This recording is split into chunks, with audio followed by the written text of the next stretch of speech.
one who's prepared for the future and one who deals cleverly with any situation that may arise, are both happy. But the fatalistic one, who wholly depends on luck, is ruined. A quote by Chanakya, also known as Kautilya or Vishnugupta, who lived around 300 BC in India. He was an Indian teacher, philosopher, and a royal advisor. He served as the chief advisor to both Chandragupta and his son Bindusara, whose son was Emperor Ashoka. Hello, my name is Malati, and I'm your host on the show titled The Impressive Empress, where we celebrate and amplify the voices of women, providing insightful conversations, stories, and inspiration to help more girls and women embrace their power, purpose, and potential in all aspects of life. The idea behind this show is to understand what it takes for a woman to become a leader, to understand the journey from within, the journey to becoming a female leader with a higher purpose. Today, I'm with yet another lady who's creating a huge impact in this world through her amazing work. It gives me immense pleasure to talk to these women leaders, discussing their struggles, challenges, leadership, and celebrations. Meet Deepa, a trailblazer in the field of diversity, equity, and inclusion, known for her strategic vision, impactful initiatives, and commitment to fostering inclusive workspaces. With over 13 years of experience, Deepa's journey is not just about climbing the corporate ladder, but about dismantling barriers, making real changes, and paving pathways for others.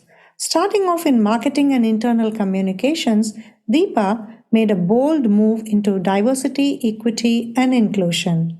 Now, she's not just any strategist, she's the one who sits down with top leaders working to make sure everyone feels valued and included in the workspace. But here's what sets Deepa apart.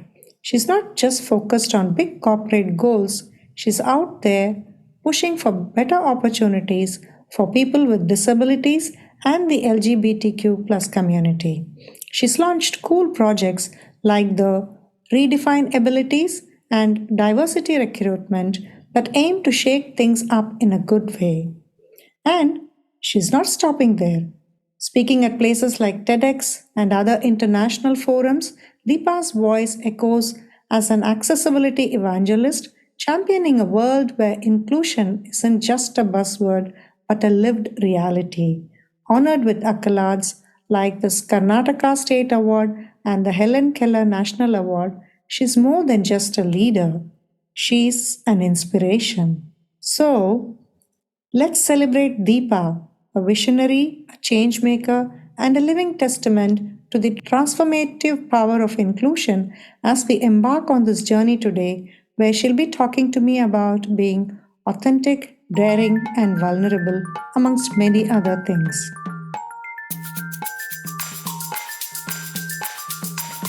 Very good afternoon, Deepa. I'm so happy to have you as one of the speakers today for our podcast, The Impressive Empress. Very happy that you could take this time out and join us and try to inspire more women in our Thank you. lives. Thank you so much, Malti. It's a pleasure to be here. I've heard a couple of podcasts in your website.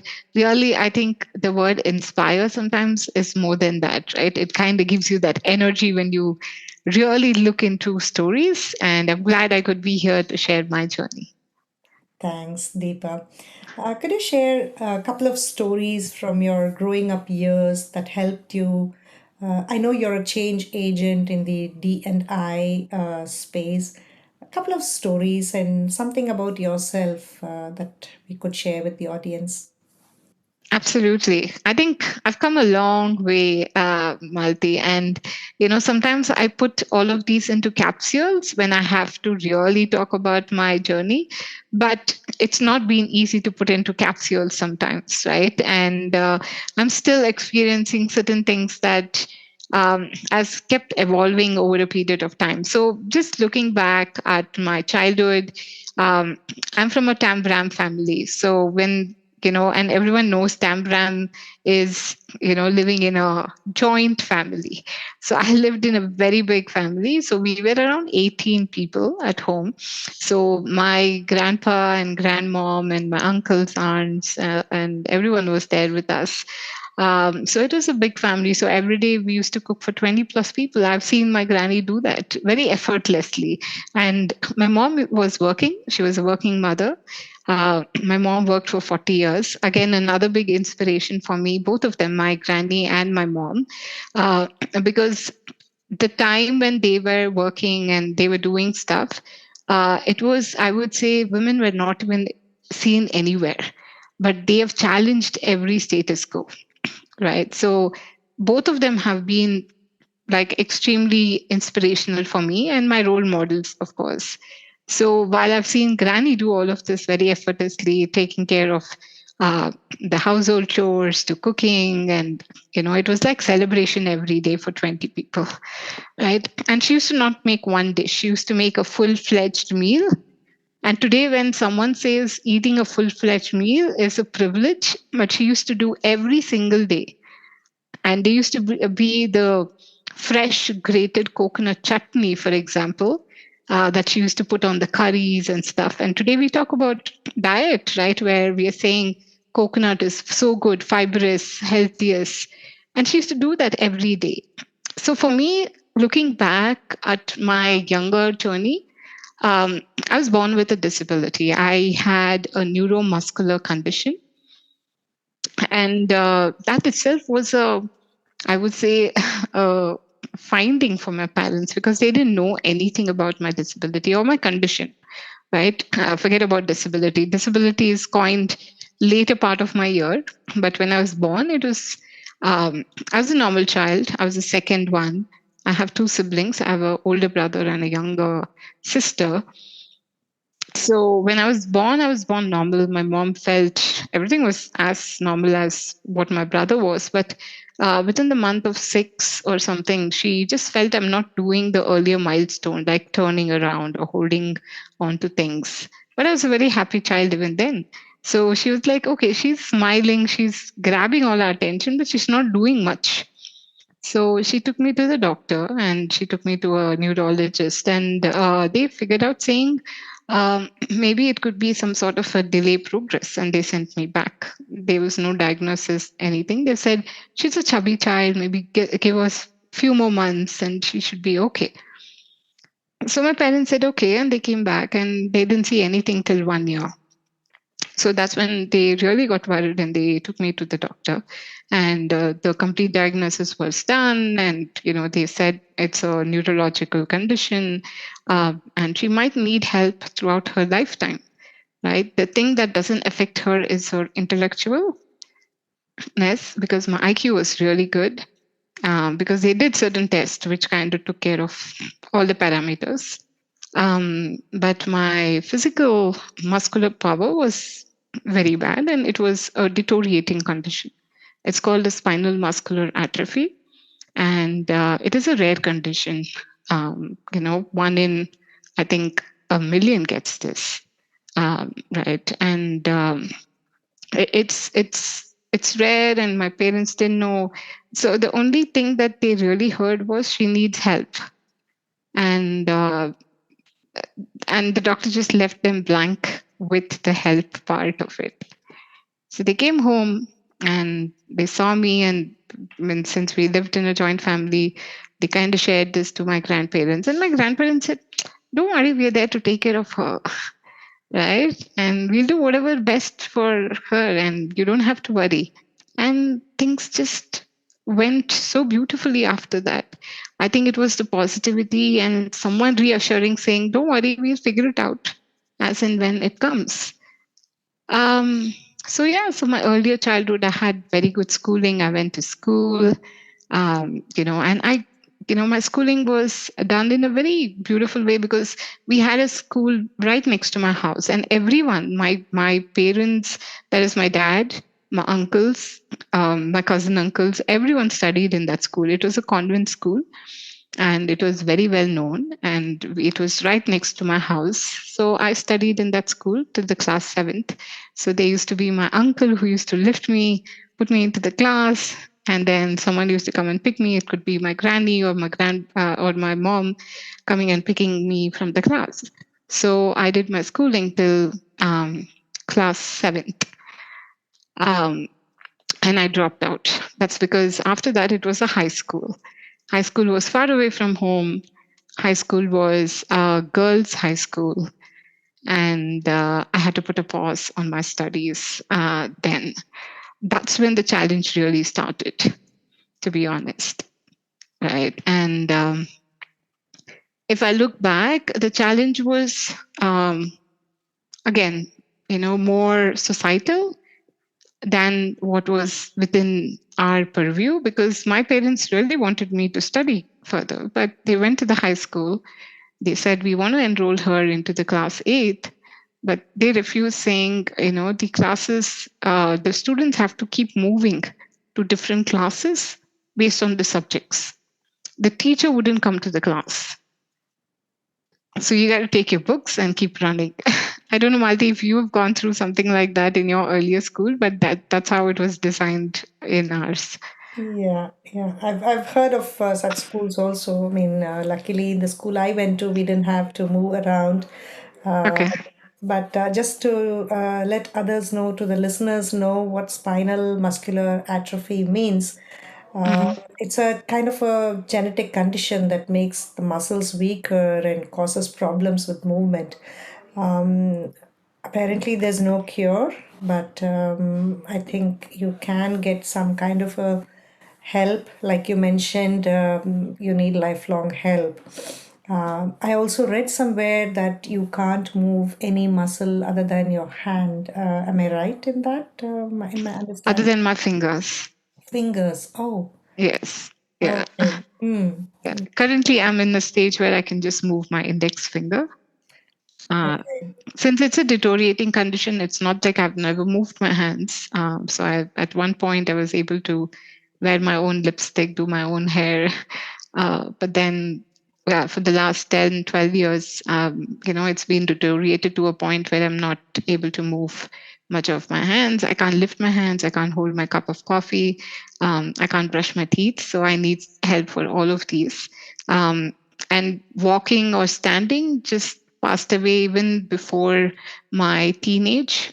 I think I could stand until I was 12. And after that, I couldn't stand as well. Means even standing was more from a support.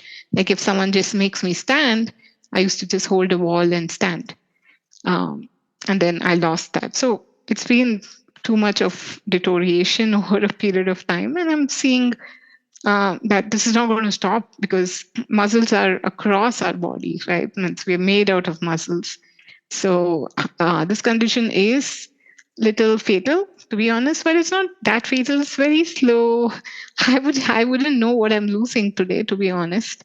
And it takes months or years together, especially the pandemic, right, has affected a lot. I think the medicine also has affected my body a bit more. And this is across the community. I've spoken to a few others as well, and they also feel the same. And the pandemic also didn't allow many of us to move around much. We were just inside homes. That was another barrier for me to lose a lot of strength, because I was very active. I kept going to work, and I used to work for 14 hours. And suddenly I was at home. Though I was working from home, it was very sedentary being in a room and, connecting to your laptop. So that's affected me a lot as well. Yeah, I mean, just to listen to you in a few sentences about what all you cannot do. From there, you've moved to a stage where you are a change maker, kind of making things possible for many, many, many more people in the societies and in the corporates. It's a very, very inspiring and impactful journey, Deepa. I mean, I really admire the courage and the resilience with which you've worked. Could you please share your journey where you moved from this feeling of helplessness to the stage where you said, okay, I have to do, I can do, and I will do? Yeah, so I would say I've never felt that, Malti. There was no two different state of mind at all. Like I said, my parents or my extended family, my uncles, my aunts, and everyone, means not even one person told that you may not be able to do something, or they've never given me that feeling. It's always like, okay, she needs this, and we're there to help her, or she needs this, we'll buy her, something. Like, if I have to give you an example, when the whole computer PC system came to India, it was in 99, 98. Means it was booming. Everyone had a PC at home. And I wouldn't say everyone, even then, right? Means people rarely had one PC in 99. I had one at home, right? And that was just for me. My parents put a big huge loan just to buy me a PC, and no one knows what is PC, no one knows what's technology. And that's because we had certain cyber cafes, we went there, I went there especially. I loved it, and I said I want one, and I said let me go back to that cyber cafe and enjoy a 1 hour of internet. And they said taking you there is going to be a challenge, but we will buy one for you. So, like that means anything and everything that I needed was given to me. So I've never felt, oh my God, I'm helpless or I'm not able to do something. They empowered me throughout. And again, these words like empower is something that I've really understood now. But when I look back, I got it. And they saw me in a space of inclusive kid. They didn't do anything different for my brother or myself or my sister, right? They did equally and sometimes even more for me because I might need something more, and they were ready to do that for me. So there was never at all a transition saying, oh my God, I felt this and I felt that. But yes, there was certain acceptance within myself because my siblings were going to the school, I was at home. Um, so for 15 years, I was at home. So my high school, my degree, and then until I found a job. So it took me 15 years.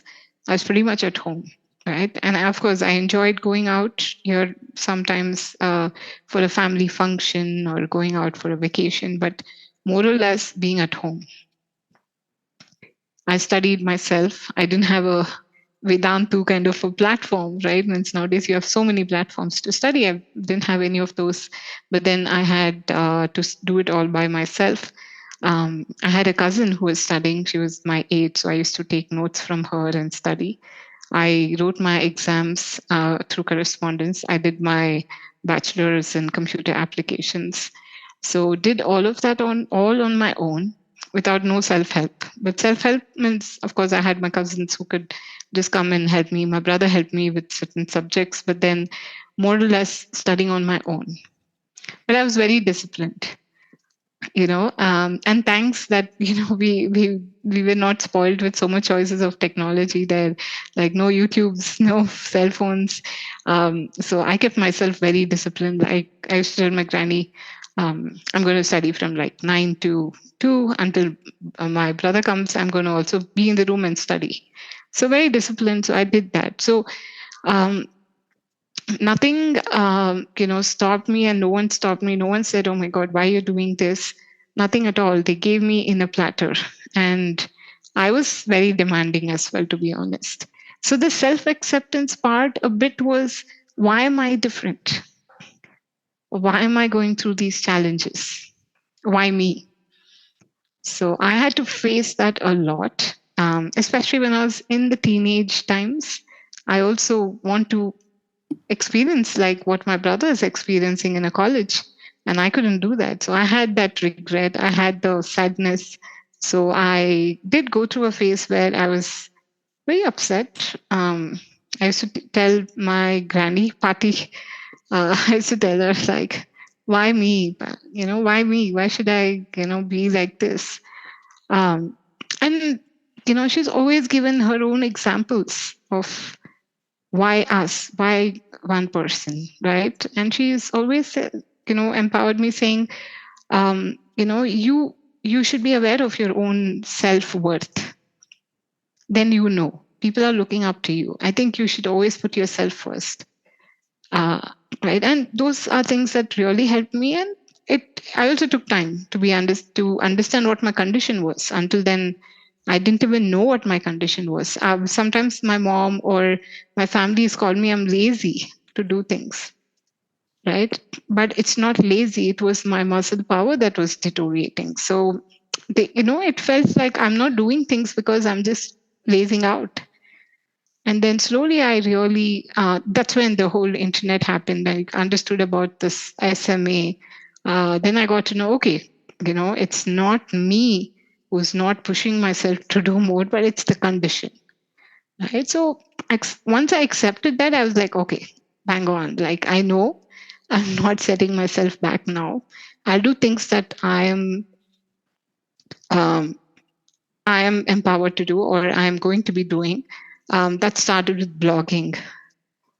That started with sketching. I used to do a lot of pencil sketches. That started with writing my own journey in my blog back then. Like, I'm talking about again 2000s, right? The whole IT thing happened, right? Those point in time.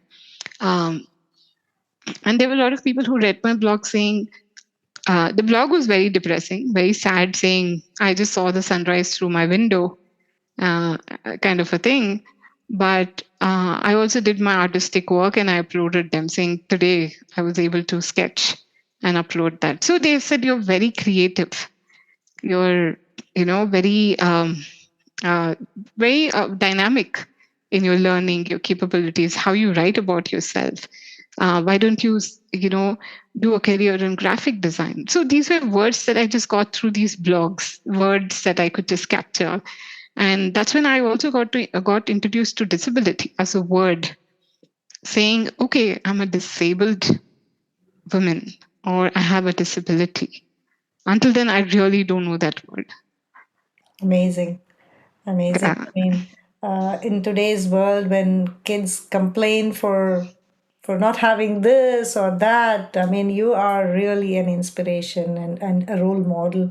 You've pushed yourself beyond so many challenges, and like you mentioned, I looked at the sun today. It's a kind of a ray of hope, I should say. Listening to Mm. you is like.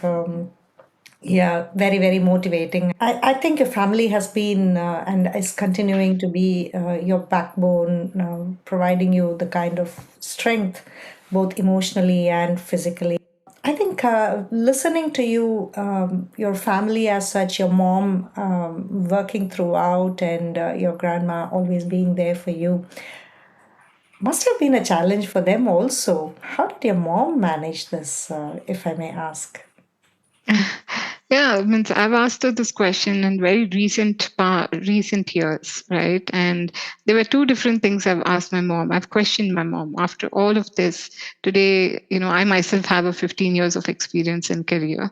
So my mom did 40 years, in her job, and she's stuck to one big company. It's a private sector, and she stuck all the 40 years with one company. So I used to ask her, like, one, how did you were able to like stick through one, company for so long? And I've also asked her, like, how did you manage? Because we talk about work-life balance, and how are you managing three kids, one special kid, right? And Exactly. yeah, so one thing my mom said was, one, of course, when she started her career path, it was, there used to be ads saying women don't apply, right? So she's seen ads where, it used to be very like sales executive or an executive job, very clearly calling out saying women don't apply. She's been from that era, Yeah. right? So she's been an executive herself. So she said, I found ways to apply for this private public sector. I applied, and I went through, and she's done very tough job, which very equivalent to a men, right? Those kind of very tough, physically also sometimes, when they have to do certain tasks. So she's done that. And then she said, when you were born, of course, the family was the biggest strength for her. She said, your granny said, I'm there for Deepa, I will take care of her. Like, not only Deepa, means all the three kids my granny took care of. So she said, I relied on the family, right, to take care of all of you. So that was another big support system for her. And later part, when we had to move to our own home and she was still working, I supported her. I said, Ma, I think you should continue. You love working. You shouldn't take a VRS, for example. VRS is a volunteering retirement. I said, you should continue and don't worry. I think I will be able to manage myself. And even then, with the kind of lack of physical movement that I had, I still managed to manage the home, manage myself, and study on my own, while everyone just left doing their own means my brother was studying college, so he went to college. My sister was going to school. My dad was working. They used to just lock the house, give the key to me happily, and they used to leave. And I used to be at home taking care of my home and etc. etc. So I think I've supported my mom as well. So for my mom, she always says, it's not just me, it's all of you, right? Who has given that support and who's given that hand, for me to work for 40 years, even without looking back. And she used to do even overtime. It's called OT. And she used to do OT also. I'm like today, when we talk about like 40 hours of work or 70 hours of work, people, youngsters really complain saying, okay, I don't have my own personal time and stuff. But my mom really worked hard for all of this. And it's an ecosystem. I think the family needs to come together for supporting. And that's where the role of the husband or the role of the mother-in-law, the children also come in place. And we were all brought up in very, I would say, self self manner, where we were able to do tasks on our own, like wash our clothes or vessels. My brother used to help doing vessels sometimes. We used to not have maid coming and supporting us, so we kind of took certain tasks that enabled us. So I would say this journey and the challenge was more to do with how we supported her. uh, but if it comes to me, in particular, I think, um, I've again, I took on the baton on my own. I what my disability is when I learned about it my own, because my parents really didn't know. The doctor just gave them a hint saying she might need help. They didn't tell them anything more than that. So I, told my parents, like, and that too after I was teen and I was able to understand many things. I said I'm going to be doing certain things that I love, and be there to support. So I went to a lot of interviews, before I cracked the first job, um, because we had a lot of bias in the system, and we back then didn't have something called the diversity and inclusion as well in many organizations. So I was someone who was standing very differently in the crowd of joining. And yeah, so they supported me throughout. They saw my challenges, but they also know that I'm not someone who will break down for a challenge. I was always very solution oriented. So I used to be like, "Ma, why can't we do this? Or can we try this one? I may want to do this." So I'm very experimental as well. And I've tried out things. So I think that's been, uh, I think, very helpful for them to see my growth.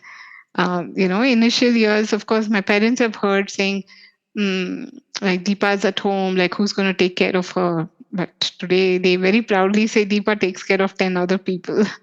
So, yeah, it's been a transformation. But again, it's been slow. It's been how we support each other, and been through a lot of challenges, but still, those challenges were stepping stones for us. I mean, what are some of the adjectives or some of the skills that you think has helped you reach where you are today, where, like your parents proudly say, from who's going to take care of Deepa to Deepa takes care of so many more. What are some of the adjectives that you can associate yourself with? Yeah. So I would say couple of ones, right? So I am, currently in a position where I lead an organization. I lead a particular department like the diversity, equity, and inclusion. So for me, being at a leadership position brings a lot of, I would say, authenticity, to the board.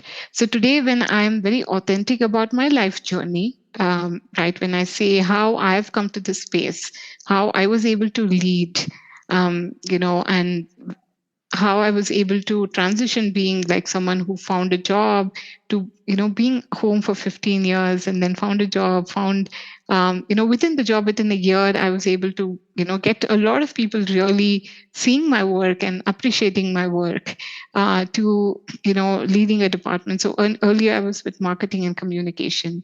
I learned the skill, and certain things to do on my own, on the job, trained on the job. Means I never went to a B school, to be honest. Right today, when I work on, say, strategy and execution, these are things nobody taught me in a very logical step.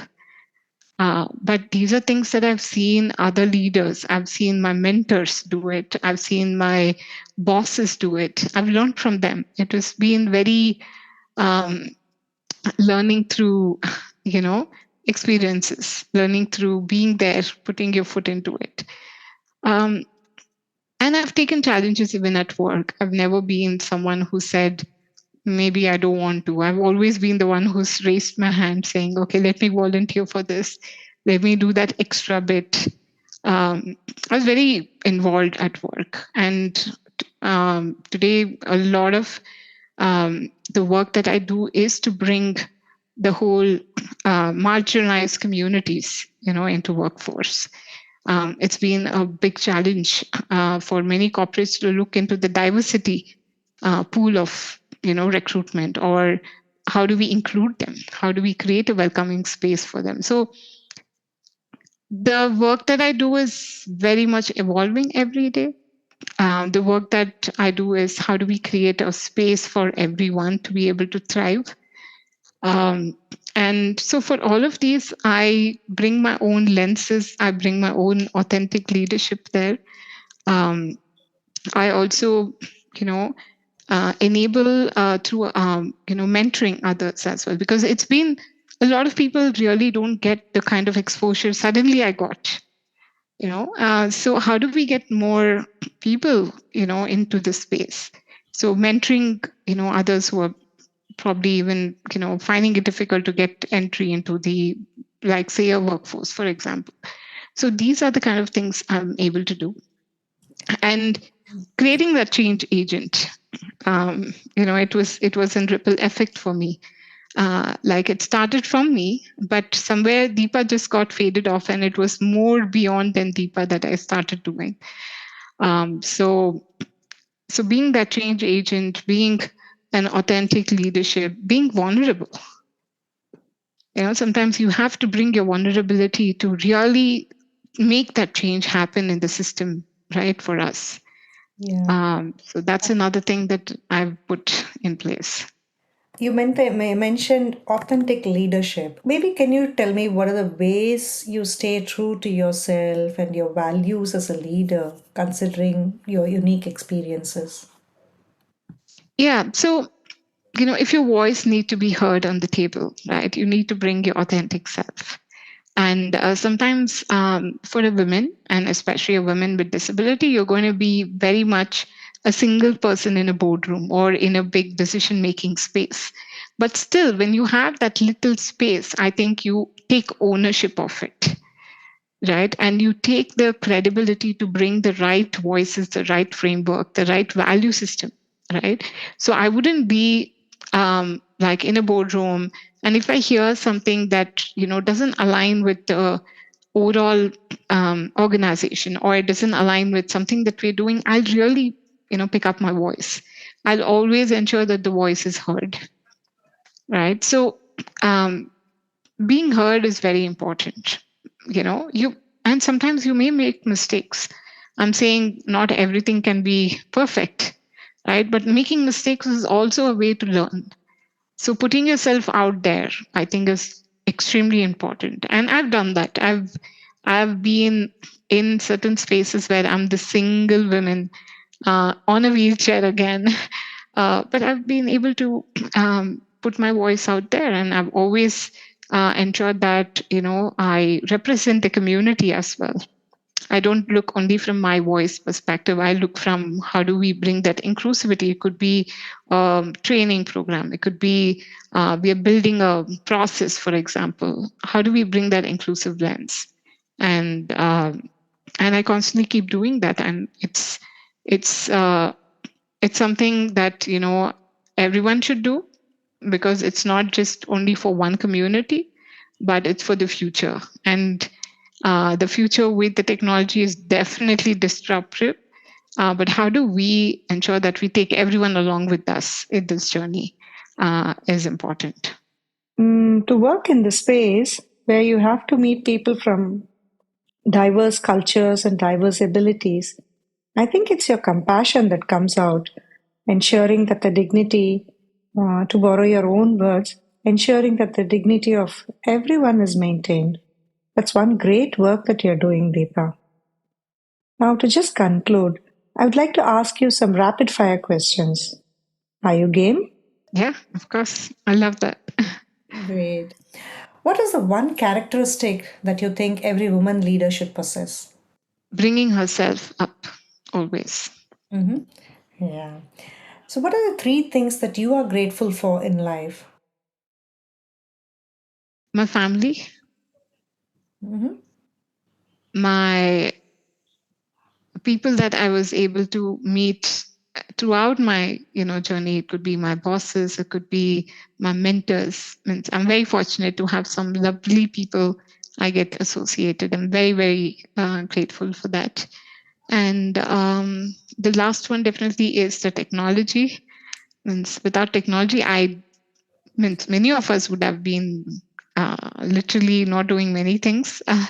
Today, technology is the big enabler, and especially for someone with a disability, I think technology is a biggest transforming space. It's biggest boom. So very happy in all of these three things.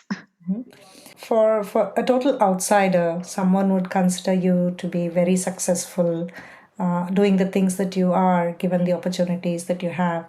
But how would Deepa define success for herself? That's a very good question. I've never put success into a very perspective way, to be honest. I've been putting success as how happy I can be, right? How I can impact someone, to be honest. Like, even if I can change one person's ability to make them smile, or, make them feel happier, I think that itself for me is a big success.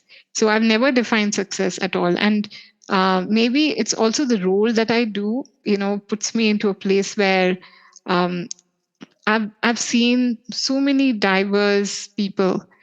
So for me, success is just a perspective. It's just something that one says success in finance is too much, like having and owning certain things is successful, or having a grade, or in a corporate, or um, yeah. I mean, for me, success is never defined. Success for me is being happy and content to yourself. So that's for me success, and I see it in a very humble, I would say more humble way, I guess. So yeah. That's a very honest and authentic answer, if I may say so. I would like to wrap up here, thanking you so much for the time that you have taken and for sharing your experiences in the most, I don't know, beautiful way. I'm just very emotional right now, but it's been amazing talking to you, Deepa, and we'll stay in touch. Thank you so much. Thank you so much, Malti. Thank you so much. It was wonderful connecting. Thank you. Thank you. Thank you so much for listening in. I hope you liked this conversation and found it inspiring. If you think this could help transform minds, please feel free to share this podcast widely in your networks.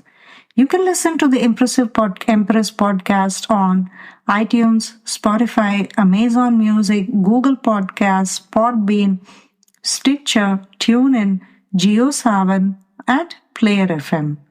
Got a question that you want me to ask our next guest? Do write to me at empress@bhogya.online.